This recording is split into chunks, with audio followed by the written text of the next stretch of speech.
മലപ്പുറത്തെ സംഭവത്തിനെ പറ്റിയിട്ട് തന്നെയാ പറയാനുള്ളത്. വേറെ എന്ത് പറയാനാണ്? എന്തൊക്കെയാ കേൾക്കുന്നത്? ഓരോരോ കാര്യങ്ങളിലെ കേൾക്കുമ്പോൾ ശരിക്കും പറഞ്ഞാൽ ഇങ്ങനെയല്ല ലോകത്ത് നടക്കുന്നുണ്ടോ? അതായത് നമ്മളെയൊക്കെ മൂക്കിൻ്റെ മുന്നിൽ ഇങ്ങനെയൊക്കെ നടക്കുന്നുണ്ടോ എന്ന് പോലും ഒരു ഇതായിപ്പോന്ന് നമുക്കറിഞ്ഞ്. അതായത് സ്കൂളിൽ വന്നിട്ടില്ല, സ്കൂളിൻ്റെ പടിവരെ എത്തി, അവിടുന്ന് തിരിച്ചു പോയി. ഇതൊക്കെ കേൾക്കുമ്പോൾ നമ്മൾ എന്താ മനസ്സിലാക്കേണ്ടത്? അവിടെ സ്കൂളിൽ കുറേ അധ്യാപകർ എന്തിനാണ് ഇങ്ങനെ വെറുതെ വേസ്റ്റായിട്ട് ഇരിക്കുന്നത്? രാജിവെച്ചിട്ട് വീട്ടിലേക്ക് പോയിക്കൂടെ? അല്ലെങ്കിൽ ഒരു കാര്യം ചെയ്യുക, പി ടി എ പ്രസിഡന്റുമാർ അല്ലെങ്കിൽ P T A mother P T A ഉണ്ട്, പി ടി എ പ്രസിഡന്റ് ഉണ്ട്, ഇവർക്കൊക്കെ എന്ന് പറഞ്ഞ് ഒരു ഗ്രൂപ്പ് രൂപീകരിച്ചൂടെ? ആ ഗ്രൂപ്പ് രൂപീകരിച്ചിട്ട് ഇതാ കുട്ടികൾ ഇങ്ങനെ സ്കൂളിൽ എത്തിയിട്ടില്ല എന്ന് വീട്ടിലെങ്കിലും ഒരു വിവരം കൊടുത്തൂടെ? അതുപോലും കൊടുക്കാൻ കഴിയാതെ ഇപ്പോഴും ഇങ്ങനെയുള്ള അധ്യാപകരുണ്ടെങ്കിൽ ആ അധ്യാപകർ ശാപമാണെന്നേ ഞാൻ പറയുള്ളൂ. ഇവറ്റകളൊന്നും അധ്യാപകരല്ല. ഇവരൊക്കെ എന്ന് പറഞ്ഞു കഴിഞ്ഞാൽ ഇവരുടെ സ്വന്തം താല്പര്യത്തിന് വേണ്ടി മാത്രം അധ്യാപകരായവരാണ്. ഈ അധ്യാപകർ, ഇങ്ങനെയുള്ള അധ്യാപകർ എന്ന് പറഞ്ഞാൽ നമ്മുടെ നാടിൻ്റെ ശാപമാണ്. അതാണ് മനസ്സിലാക്കേണ്ടത്. ഇപ്പോഴെന്ന് പറഞ്ഞാൽ പഴയ പോലെയുള്ള അധ്യാപകരൊന്നും കിട്ടാനില്ല. പണ്ടൊക്കെ അധ്യാപകർ എന്ന് പറഞ്ഞു കഴിഞ്ഞാൽ ഒരു വിലയുണ്ടായിരുന്നു. പക്ഷെ ഇപ്പോഴുള്ള ഇങ്ങനെയുള്ള സ്വഭാവക്കാരെ ഒരിക്കലും നമുക്ക് അധ്യാപകരെന്ന് വിളിക്കാൻ കഴിയില്ല. എന്തുകൊണ്ട്? ആ സ്കൂളിലുള്ള പ്രധാന അധ്യാപകൻ അയാളേക്ക് പിരിച്ചുവിടുക വേണ്ടത്. അതായത് ഒരു കുട്ടി സ്കൂളിൽ എത്തിയിനി ഒരു വിവരവും കൊടുക്കുന്നില്ല. പിന്നെ വീട്ടുകാരോട് എനിക്ക് പറയാനുള്ളത്, ഇപ്പോൾ കഴിഞ്ഞ ദിവസം തന്നെ ഒരു സ്ത്രീ പറയുന്നത് കേട്ടു. എന്താണെന്ന് വെച്ചാൽ മൊബൈൽ കൊടുത്തില്ലെങ്കിൽ അപ്പോൾ പോയിട്ട് മരിക്കും എന്ന് പറയുന്നു. അങ്ങനെ ഭീഷണിപ്പെടുത്തിയിട്ട് മൊബൈൽ വാങ്ങിക്കുക, മൊബൈൽ വാങ്ങിച്ചു കൊടുത്തില്ലെങ്കിൽ ഭയങ്കര പ്രശ്നമുണ്ടാക്കുക, ആ പ്രശ്നത്തിൽ മൊബൈൽ വാങ്ങിച്ചു കൊടുക്കും. ഈ മൊബൈൽ പിന്നീട് രാത്രി ഇവരെന്താ കാണുന്നത്, എന്താ ചെയ്യുന്നത് എന്നൊന്നും നമുക്കറിയില്ല. അതായത് രാത്രി ഞാൻ പറഞ്ഞല്ലോ, ഇവരൊക്കെ മനസ്സ് തെറ്റിക്കാൻ വേണ്ടിയിട്ട് പല ഉഡായിപ്പുകളുണ്ട്. ഇപ്പം നമ്മുടെ തന്നെ മൊബൈലിൽ എന്തൊക്കെ ഉഡായിപ്പുകളാണ് ഓരോ ദിവസവും വരുന്നത്. നമ്മൾ അതൊക്കെ നോക്കുകയാണെങ്കിൽ നമ്മൾ കുത്തുവാളെടുത്ത് പോകും. അതുപോലെ പല കുട്ടികളും എന്ന് പറഞ്ഞു കഴിഞ്ഞാൽ ഇതിൻ്റെ അടിമയായിട്ട് ഇതിൻ്റെ അകത്തൂടെ പലതും, അതായത് അങ്ങേ തലക്കുന്നുള്ളവൻ്റെ പഞ്ചാര വാക്ക് കേട്ട് കഴിഞ്ഞാൽ വീണു പോകും. എന്തിനധികം പറയുന്നത്, 19കാരൻ്റെ വാക്ക് കേട്ടിട്ട് വീട്ടമ്മമാർ വരെ വീണു പോയിട്ടുണ്ട്. എന്നിട്ട് പല ഹോട്ടലും വാടിയിടിയും കൊണ്ടുപോയിട്ടുണ്ട്. അപ്പം അങ്ങനെയുള്ള ആൾക്കാരാണ് ഈ പഞ്ചാര വാക്ക് കേൾക്കുമ്പോൾ വീണു പോയിട്ട് പിന്നീട് എന്ന് പറഞ്ഞു കഴിഞ്ഞാൽ ഇവൻ്റെ അടിമയായിട്ട് അങ്ങ് മാറുകയുന്നത്. അതുകൊണ്ട് തന്നെയാണ് ഞാൻ പറയുന്നത്, ഇത് എന്ന് പറഞ്ഞാൽ എപ്പോഴും ഒരുപാട് തവണയായി ഇപ്പം നമ്മൾ കേൾക്കുന്ന ഇങ്ങനെയുള്ള വാർത്തകൾ. അതായത് പിന്നെ ഇതുപോലെ എന്താ പറയണ്ടേ, ആൺ സുഹൃത്തിൻ്റെ കൂടെ പോയി, മറ്റേ സുഹൃത്തിൻ്റെ കൂടെ പോയി, ഈ സുഹൃത്തിൻ്റെ കൂടെ പോയി എന്നൊക്കെ. ഇതൊക്കെ പത്രമാധ്യമങ്ങളിൽ വരുന്നത് എന്ന് പറഞ്ഞു കഴിഞ്ഞാൽ നാട്ടുകാരെ അറിയിക്കാൻ തന്നെയാണ്. ഇങ്ങനെ സംഭവങ്ങൾ വരുന്നുണ്ട്, അതുകൊണ്ട് നിങ്ങളൊന്ന് സൂക്ഷിക്കണം, നിങ്ങളെ മക്കളെ നിങ്ങളൊന്ന് സൂക്ഷിക്കണം.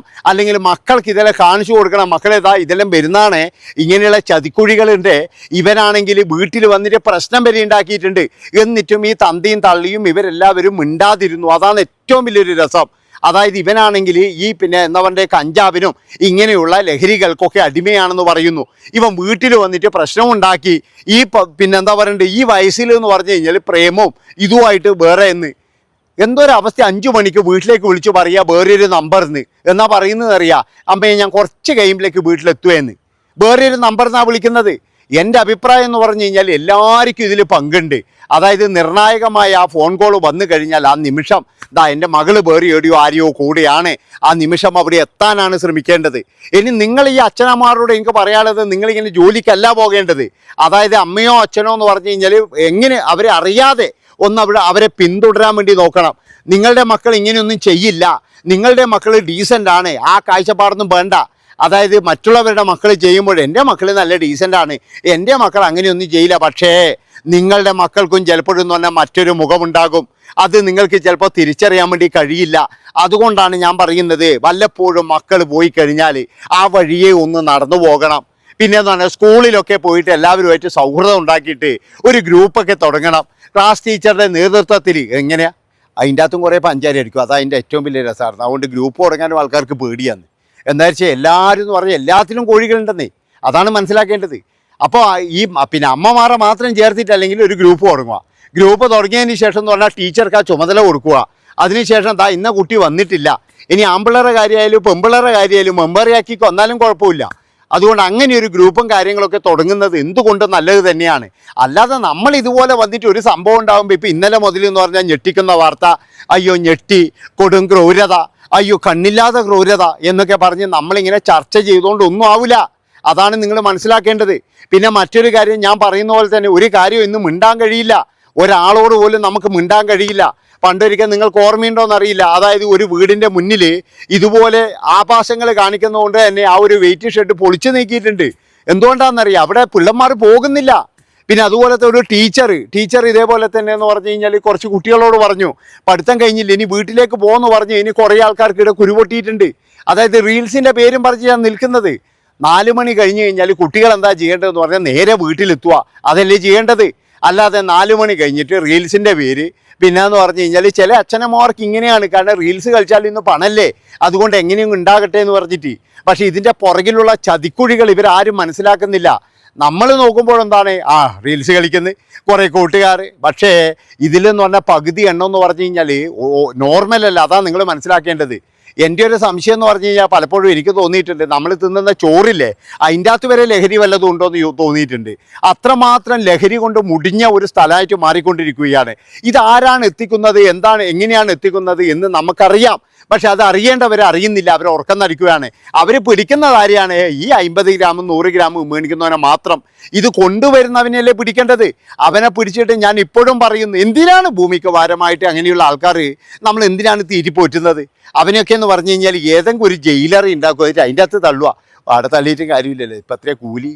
500 റുപ്യ. ഇപ്പം കൂലിയെല്ലാം കൂട്ടിയെന്ന് പറയുന്നുണ്ട്. ഒരാൾ പോലും പ്രതികരിക്കാനില്ല, ജയിലിൽ കൂലി കൂട്ടി. എൻ്റെ ഈശ്വരൻ ഗൾഫിൽ പോയിട്ട് പിന്നെ എന്താ പറയേണ്ടത്, ആ നട്ടപ്പൊരിയുന്ന വെയിലത്ത് പോയിട്ട് ജോലി ചെയ്യുന്ന അവന്മാരോടൊക്കെ എനിക്ക് പുച്ഛാന്നിപ്പാണ്. ആടെ എന്തോരം ജോലി ചെയ്യണമെന്നറിയാം. ഒരു 500 റുപ്യ കിട്ടണമെങ്കിൽ 500 റുപ്യ ബാക്കിയാക്കിയിട്ട് വീട്ടിലേക്ക് അയക്കാൻ. അതായത് ഗൾഫിലൊക്കെ എന്ന് പറഞ്ഞാൽ 15,000 റുപ്യ വീട്ടിലേക്ക് അയക്കാൻ വേണ്ടിയിട്ട് കഷ്ടപ്പെടുന്ന ഒരുപാട് ആൾക്കാരുണ്ട്. ഈ വീഡിയോ കാണുന്നവർക്കറിയാമായിരുന്നു അതിൻ്റെ കഷ്ടപ്പാട്. അപ്പോൾ അങ്ങനെയുള്ള സ്ഥലത്താണ് അവിടെ കൂലി കൂട്ടിക്കൊടുക്കുന്ന പറയുമ്പോൾ നമുക്ക് ശരിക്കും പറഞ്ഞാൽ മലയാളികൾ ഒരു കോമഡികളായിട്ട് മാറിക്കൊണ്ടിരിക്കുകയാണ്. പണ്ട് ഇതേപോലെ ഒരു രസമുണ്ടായിരുന്നു. എന്താ അറിയാം, ഒരു സ്ത്രീ വിളിച്ചു പറയുകയാണ്, അതായത് ന്യൂസിലാണ് വിളിച്ചു പറയുന്നത്. അവിടെ ഭർത്താവിനെ നേപ്പാൾ പോലീസ് പിടിച്ചിട്ടുണ്ട്. അവിടെ കള്ളക്കടത്ത് കടത്തിനെ പിടിച്ചത്. അവിടെ കിടക്കാൻ സ്ഥലമില്ല, ഇരിക്കാൻ സ്ഥലമില്ല. അതായത് കള്ളക്കടത്ത് കടത്തി കഴിഞ്ഞാൽ അവിടെ ഭയങ്കര ശിക്ഷയാണ്. എന്ന് വെച്ചാൽ നമ്മൾ എടുത്തേ പോലെ വലിയ വിശാലമായ AC റൂം ഇങ്ങനെയൊന്നും കിട്ടൂല. അവിടെ എന്ന് പറഞ്ഞാൽ ഇങ്ങനെ ഇരിക്കണം നമ്മൾ പോലും പറഞ്ഞ്. അതായത് കിടക്കാനും പറ്റൂല, ഇരിക്കാനും പറ്റൂല. ആ ഒരു സിസ്റ്റത്തിൽ ഈ ഭയം ഉള്ളത് കൊണ്ട് തന്നെ എന്ന് പറഞ്ഞാൽ അവിടെ ഒരാളും ഇമാതിരി കുതിരപ്പണിക്ക് നിൽക്കൂല. എന്തുകൊണ്ടാണെന്നറിയാം, പോയി കിടക്കണ്ടേ ഇങ്ങനെ. അതുകൊണ്ട് തന്നെ എന്ന് പറഞ്ഞാൽ എല്ലാവർക്കും ഭയമാണ്. പക്ഷെ എന്നിട്ട് ആ സ്ത്രീ പറയുന്നത് എന്താ പറയുക, കേരളത്തിൽ എവിടെയെങ്കിലും ഒന്ന് മാറ്റാൻ പറയാമെന്ന്. അതായത് അവരവിടെ കുറ്റം ചെയ്തത് അവിടെയാണ്, പക്ഷേ കേരളത്തിൽ എങ്ങനെയും ഒന്നിനെ കൊണ്ടുവരണമെന്ന്. അങ്ങനെ പറയുന്ന ജനങ്ങളാണ് നമ്മളെ നാട്ടിലുള്ളത്. നിങ്ങൾ ആലോചിച്ച് നോക്കലായിരുന്നു.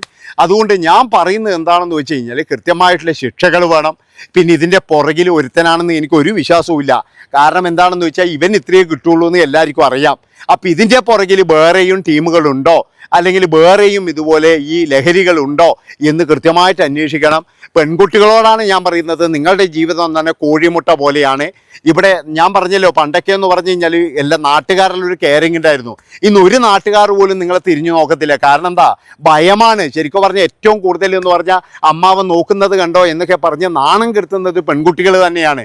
അതുകൊണ്ട് തന്നെ എന്ന് പറഞ്ഞു കഴിഞ്ഞാൽ പെൺകുട്ടികളെ കണ്ടു കഴിഞ്ഞാലും എന്ത് കണ്ടു കഴിഞ്ഞാലും കണ്ണടച്ചു പോകുന്ന ഒരു സമൂഹമാണ് ഇന്ന് വളർന്നു വരുന്നത്. എന്ത് കണ്ടു കഴിഞ്ഞാലും ഇപ്പോഴും ഞാൻ പറഞ്ഞില്ല, ഇപ്പോൾ ആ കുറ്റിക്കാട്ടിൽ ആരെങ്കിലും ഇരിക്കുന്ന കണ്ടു കഴിഞ്ഞാലും അവർ അപകടത്തിലാണെന്ന് കണ്ടു കഴിഞ്ഞാലും നമുക്കൊന്നും ചോദിക്കാൻ കഴിയില്ല. മോളെ എന്താ ഇവിടെ ഇരിക്കുന്നതെന്ന് ചോദിക്കാൻ കഴിയില്ല. താൻ ആരോടോ ഇത് ചോദിക്കാമെന്ന് വിചാരിക്കും.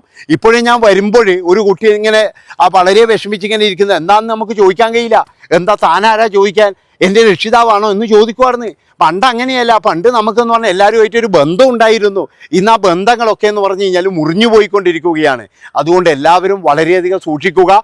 സമൂഹത്തിലെ ഒരുത്തനെ പോലെ നമ്പണ്ട കാമഭ്രാന്തന്മാരാണ് എല്ലാം. നന്ദി, നമസ്കാരം.